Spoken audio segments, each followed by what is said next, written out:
Good morning दोस्तों, मैं अन्नपूर्णा व्यास कला संस्कृति की क्लास में आप सभी का हार्दिक स्वागत करती हूँ। दोस्तों, आज फिर हम इस क्लास के अंदर उपस्थित हुए। दोस्तों, वो कहते हैं ना, शाम परवाने को जलना सिखाती है, शाम परवाने को जलना सिखाती है, शाम सूरज को ढलना सिखाती है। मुसाफिरों को ठोकरों से होती तो है तकलीफें, मुसाफिर को ठोकरों से होती तो है तकलीफें, लेकिन ठोकरें ही मुसाफिर को चलना सिखाती है। तो दोस्तों, हमें मुसीबतों से लड़ते हुए इस आगे बढ़ना है और हमें सफलता को हासिल करना है। तो दोस्तों, आज इसी जोश के साथ हम पुनः हमारी क्लास को स्टार्ट करते हैं। दोस्तों, हमने पिछली क्लास के अंदर हम मेवाड़ शैली, मेवाड़ स्कूल के अंदर जितनी भी शैलियां थी, सारी शैलियों का हम अध्ययन कर चुके हैं। दोस्तों, मारवाड़ स्कूल के अंदर जितनी भी शैलियां उपस्थित थी, जोधपुर शैली, बीकानेर शैली, किशनगढ़ शैली, सारी नागौर शैली, सभी शैलियों का हम लोग अच्छे से अध्ययन कर चुके हैं। आज हमारी क्लास के अंदर हम पढ़ेंगे ढूंढाड़ स्कूल, और ढूंढाड़ स्कूल के अंदर हम सबसे पहले पढ़ेंगे दोस्तों जयपुर शैली। सबसे पहले जिस शैली का अध्ययन करेंगे दोस्तों, वो है हमारी जयपुर शैली।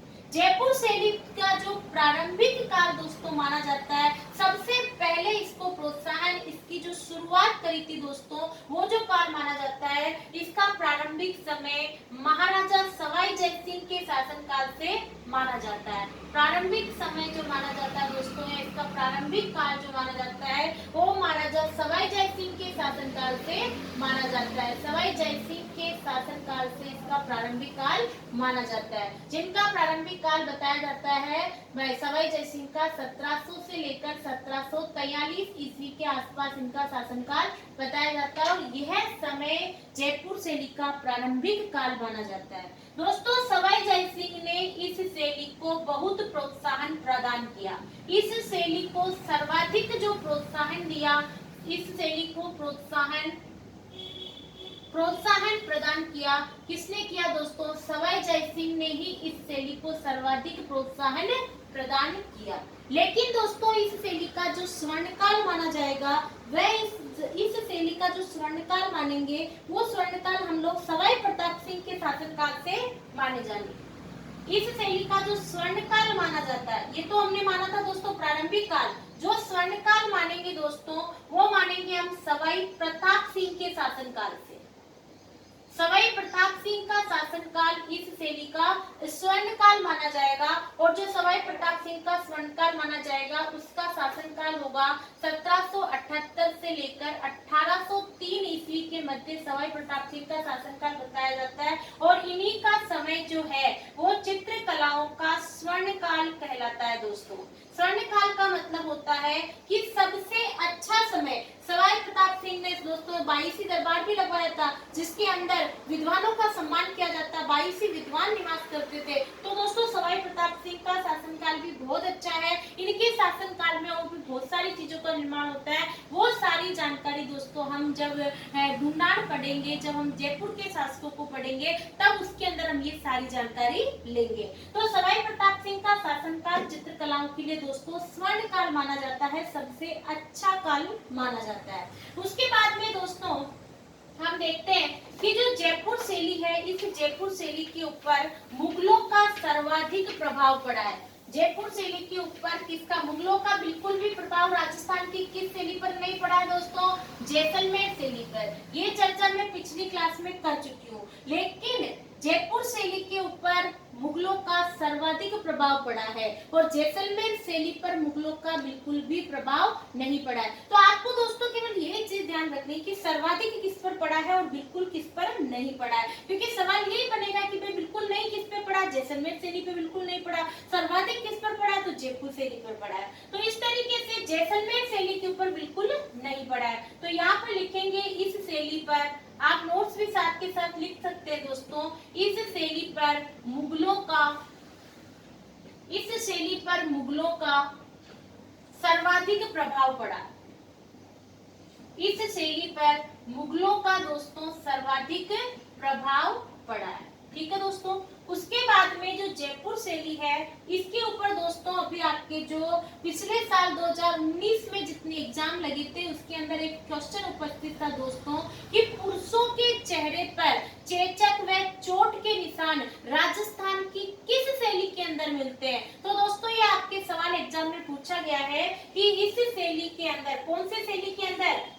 जयपुर शैली के अंदर इस शैली में पुरुषों के चेहरे के ऊपर पुरुषों के चित्र बनाए गए दोस्तों, उन चित्रों के अंदर पुरुषों के चेहरे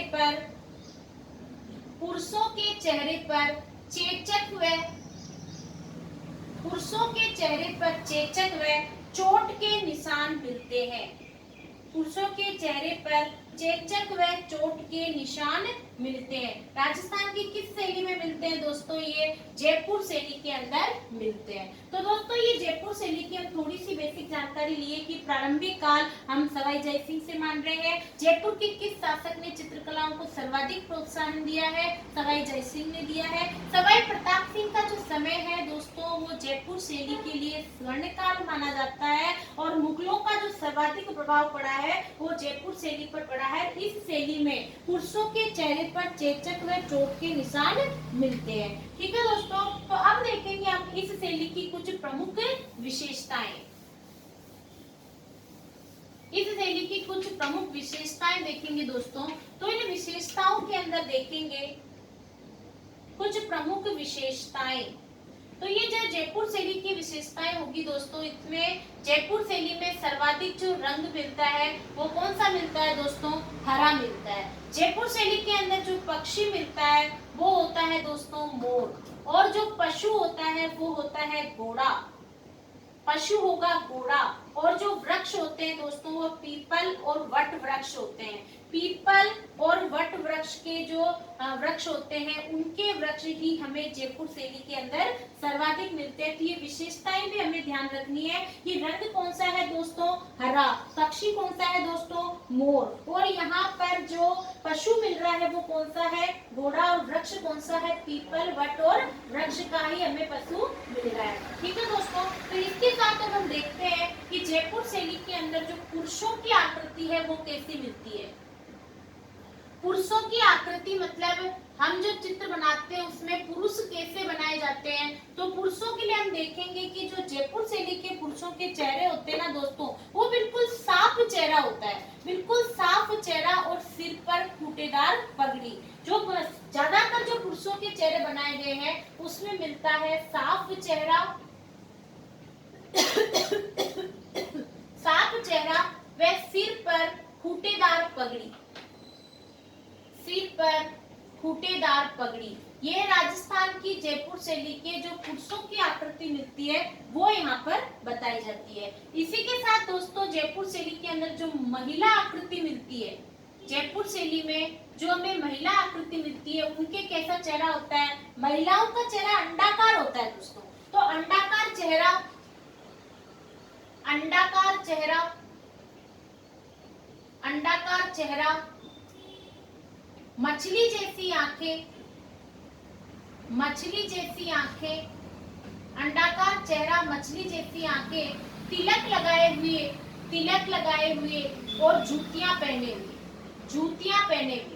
ये सब किस शैली की विशेषताएं हैं दोस्तों? जूतियां पहने हुए, ये सभी विशेषताएं जयपुर शैली की है। तो जयपुर शैली में पुरुषों की आकृति में चेहरा बिल्कुल साफ है, सिर पर खूंटेदार पगड़ी है। महिला आकृति के अंदर महिलाओं का चेहरा अंडाकार है, मछली जैसी आंखें हैं और तिलक लगाए हुए और जूतियां पहने हुए हैं। और जो रंग है वो हरा है, पक्षी मोर है, पशु घोड़ा, वृक्ष कौन सा है? पीपल और वट वृक्ष के चित्र मिलते हैं। दोस्तों मैंने सभी शैलियों के अंदर विशेषताएं दिखाई है आपको, उदयपुर शैली, नाथद्वारा शैली, जोधपुर शैली, बीकानेर शैली। तो दोस्तों हमें सभी शैलियों के अंदर कौन कौन से रंगों का प्रयोग हुआ है, कौन कौन से पक्षी प्रमुख माने गए हैं, कौन कौन से वृक्ष प्रमुख माने गए हैं, तो ये सारी चीजें दोस्तों हमें जानकारी होनी चाहिए। ये सब मैंने मेरे वीडियोस के अंदर आपको बताया है, तो आप लोगों को भी ये सभी अच्छे से याद होने चाहिए दोस्तों।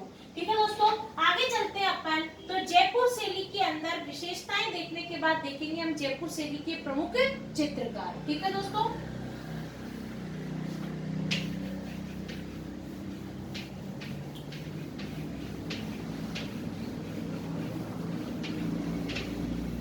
जयपुर शैली के प्रमुख चित्रकार।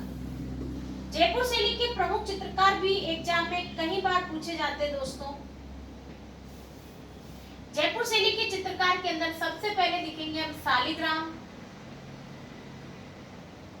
शालिग्राम, साहित्यराम, शालिग्राम, साहित्यराम, रामदास, रघुनाथ,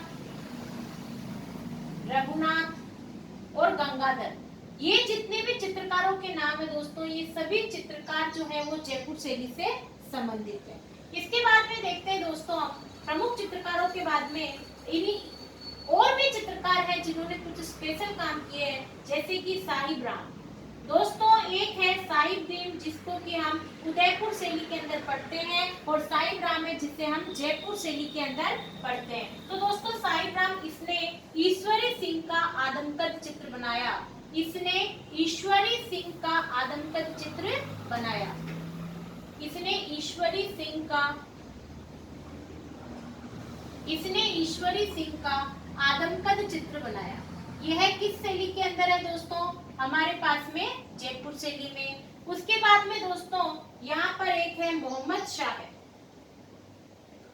यह भी दोस्तों जयपुर शैली में है। इन्होंने कृष्ण लीला के चित्र बनाए, कृष्ण लीला से संबंधित चित्र बनाए हैं। और एक है लालचंद, जिन्होंने जानवरों की लड़ाइयों के चित्र बनाए।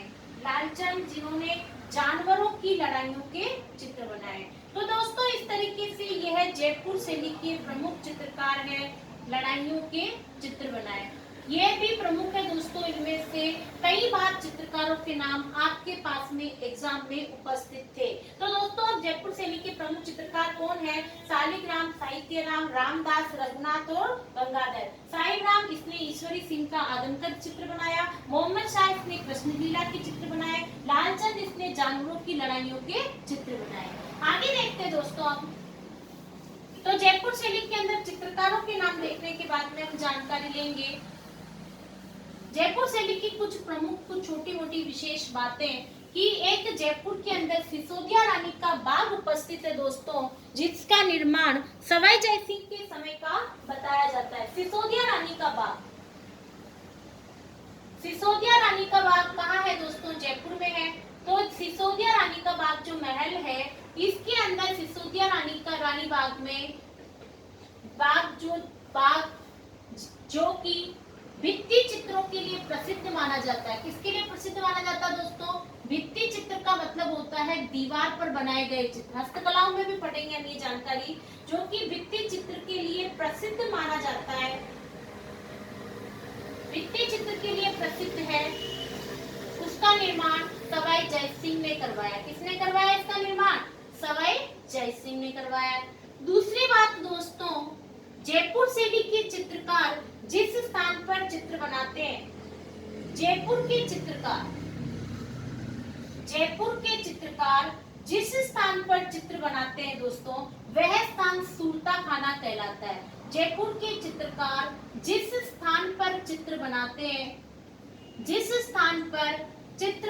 हैं, वह स्थान, जयपुर के चित्रकार जिस स्थान पर चित्र बनाते हैं, वह स्थान सूरता खाना कहलाता है। वह क्या कहलाता है दोस्तों? सूरता खाना कहलाता है। सूरता खाना के नाम से जाना जाता है, सूरता खाना कहलाता है। ठीक है दोस्तों। दूसरी बात, जयपुर शैली के अंदर नायिका को रूपगर्विता दिखाया गया है। रूपगर्विता का मतलब है कि दर्पण के आगे बैठी हुई अपने आप को निहारते हुए दिखाया गया है। तो दोस्तों जयपुर शैली में नायिका को रूपगर्विता के रूप में दिखाया गया है। दर्पण के आगे बैठे हुए, स्वयं को निहारते हुए ही जयपुर शैली के अंदर नायिका को दिखाया गया है। ठीक है दोस्तों। इसी के बाद में सवाई राम सिंह ने चित्रकला को प्रोत्साहित करने के लिए, सवाई राम सिंह जो हुए, उन्होंने क्या किया दोस्तों? सवाई राम सिंह ने चित्रकला को प्रोत्साहित करने के लिए जयपुर के अंदर महाराजा स्कूल ऑफ आर्ट्स का निर्माण करवाया। महाराजा स्कूल ऑफ आर्ट्स का निर्माण किसने करवाया दोस्तों? तो सवाई राम सिंह ने करवाया। क्यों करवाया? चित्रकलाओं को और अत्यधिक प्रोत्साहन देने के लिए। तो सिसोदिया रानी का बाग किसके लिए प्रसिद्ध माना जाता है दोस्तों? भित्ति चित्रों के लिए, जिसका निर्माण किसने करवाया? सवाई जयसिंह ने कराया। जयपुर के चित्रकार जिस स्थान पर चित्र बनाते थे, वह स्थान किस नाम से जाना जाता है दोस्तों? वह सूरता खाना के नाम से जाना जाता है। और सवाई राम सिंह ने चित्रकलाओं को प्रोत्साहन देने के लिए महाराजा स्कूल ऑफ आर्ट्स का निर्माण करवाया है। आप स्क्रीनशॉट ले सकते हैं दोस्तों इसका। अब देखते हैं दोस्तों अपन आमेर शैली। जयपुर शैली के बाद में जो अध्ययन करेंगे हम आमेर शैली का ऊपर अध्ययन करेंगे। ढूंढान स्कूल के अंदर सबसे पहली शैली थी दोस्तों जयपुर शैली, जिसके बारे में हमने चित्रकार पढ़े सालेगाम, साहित्यराम, मोहम्मद शाह, लालचंद, साहिब राम। हमने पढ़ा कि कौन कौन सी विशेषताएं हैं। उसके बाद में हमने देखा कि जयपुर के अंदर कुछ प्रमुख बातें हैं, किस तरीके से वहां पर प्रारंभिक काल और स्वर्ण काल हुआ है। अब देखते हैं दोस्तों आमेर शैली। आमेर शैली का जो प्रारंभिक समय माना जाता है दोस्तों, आमेर शैली का जो प्रारंभिक समय माना जाता है, प्रारंभिक काल, आमेर शैली का प्रारंभिक काल मानसिंह प्रथम तथा मिर्जा राजा जयसिंह से माना जाता है दोस्तों। मानसिंह प्रथम तथा मिर्जा राजा जयसिंह से माना जाता है प्रारंभिक काल। तो मानसिंह प्रथम का जो समय माना जाता है दोस्तों, वो ये है 1589 से लेकर 1614 ईस्वी तक मानसिंह प्रथम का समय माना जाता है, जिन्होंने चित्रकलाओं को प्रोत्साहन दिया। और इन्हीं के साथ मानसिंह प्रथम के बाद मिर्जा राजा जयसिंह का समय भी प्रारंभिक काल में गिना जाता है। इन्होंने भी इसको प्रोत्साहन देने का पूरा प्रयास किया था। मिर्जा राजा जयसिंह मिर्जा राजा जयसिंह का जो समय होगा दोस्तों, वो होगा 1621 से लेकर 1667 ईस्वी के आसपास हम इनका समय बताते हैं। और इन दोनों का ही समय इस शैली का प्रारंभिक काल माना जाता है। उसके बाद में दोस्तों आमेर शैली के अंदर जो चित्र बनाए गए हैं चित्रकारों के द्वारा, उन चित्रों के अंदर प्राकृतिक रंगों का प्रयोग किया गया है। कौन से रंगों का? प्राकृतिक रंगों का। दोस्तों हमने एक शैली के अंदर पढ़ा था कि फीके रंगों का, बुझे हुए रंगों का प्रयोग कौन से शैली में किया जाता है? तुरंत आंसर सोचिए दोस्तों। तो बुझे हुए रंगों का प्रयोग हमने नागौर शैली के अंदर किया था। और प्राकृतिक रंग जैसे सफेदा, गेरुआ, हरी मिर्च, सफेदा, गेरुआ, हरी मिर्च, इन सब का प्रयोग जो कर रहे हैं दोस्तों हम, इन सब का प्रयोग हम लोग आमेर शैली के अंदर कर रहे हैं। ठीक है दोस्तों। और आमेर शैली के चित्रों में बिहारी सत्सई पर आधारित ग्रंथ भी लिखे गए हैं। बिहारी सत्सई पर आधारित चित्र भी बनाए गए हैं। बिहारी सत्सई पर आधारित चित्र भी बनाए गए हैं। ये जो बिहारी थे ना, यह मिर्जा राजा जयसिंह के दरबारी कवि थे साहब। यह दरबारी कवि थे। किसके दरबारी कवि थे? मिर्जा राजा जयसिंह के दरबारी कवि थे। इनके बारे में और भी हम बहुत सारी बातें पढ़ेंगे जब हम मिर्जा राजा जयसिंह को पढ़ेंगे इतिहास के अंदर। ठीक है दोस्तों। तो प्रारंभिक काल मानसिंह प्रथम का माना जा रहा है। 1589 से लेकर 1614 ईस्वी तक मानसिंह प्रथम ने और मिर्जा राजा जयसिंह ने दोनों शासकों के समय चित्रकलाओं को बहुत अच्छा प्रोत्साहन दिया, उन्हें आगे बढ़ाने के प्रयास किए। उसके बाद दोस्तों आमेर शैली के अंदर जो चित्र बनाए गए हैं चित्रकारों के द्वारा, उन चित्रों के अंदर प्राकृतिक रंगों का, जैसे दोस्तों लाल कलर भी, बहुत सारे लाल रंग होते हैं, लेकिन लाल जो टमाटर का कलर होता है वो प्राकृतिक कलर होता है। तो उसी तरीके से दोस्तों सफेदा, गेरुआ, हरी मिर्च, इन सब प्राकृतिक रंगों का प्रयोग आमेर शैली के अंदर किया गया है। आमेर शैली के अंदर जो चित्रित ग्रंथ बनाए गए हैं वो बिहारी सत्सई के ऊपर आधारित भी बनाए गए हैं। बिहारी मिर्जा राजा जयसिंह के दरबारी कवि हुआ करते थे। आप स्क्रीनशॉट ले सकते हैं दोस्तों इसके बारे में। अब देखते हैं दोस्तों हम इसके प्रमुख चित्रकार। आमेर शैली के जो प्रमुख चित्रकार है दोस्तों वो है हुक्मचंद, मुरली और मन्नालाल।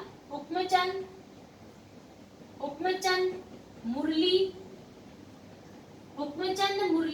मन्नालाल। और एक क्वेश्चन आया हुआ है एग्जाम के अंदर दोस्तों कि गोपाल उदय हुक्मा और जीवन का संबंध राजस्थान की किस शैली से है?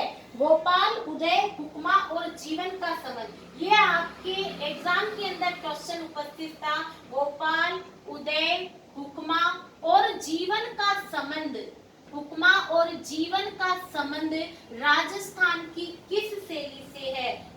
गोपाल उदय हुक्मा और जीवन का संबंध आमेर शैली से। कौन सी शैली से दोस्तों? आमेर शैली से। तो दोस्तों ये भी आपके एग्जाम में क्वेश्चन उपस्थित था, तो आगे भी आ सकता है कि हुक्मचंद मुरली और मन्नालाल का संबंध राजस्थान की किस शैली से, तो हमें क्या बताना है दोस्तों, आमेर शैली से है। ठीक है दोस्तों, तो इसी के साथ में यहाँ पर हमारी आमेर शैली भी पूर्ण हो जाती है। तो दोस्तों राजस्थान की चित्र शैलियों के अंदर सारे ही पार्ट्स में मैंने बड़े ही अच्छे से गहराई से आपको नोट्स लिखाए हैं, तो मैं उम्मीद करती हूँ आपको समझ में आया होगा। मेरे वीडियो को ज्यादा से ज्यादा शेयर करें दोस्तों, और मुझे सब्सक्राइब करें ताकि मुझे भी मोटिवेशन मिले दोस्तों, क्योंकि दोस्तों रोकर रोकर मुस्कुराने का मजा ही कुछ और है, रोकर मुस्कुराने का मजा ही कुछ और है दोस्तों। जिंदगी में कुछ खोकर कुछ पाने का मजा ही कुछ और है। जिंदगी में हार और जीत तो लगी रहती है, लेकिन हार के बाद जीतने का मजा ही कुछ और है। जय हिंद, जय भारत।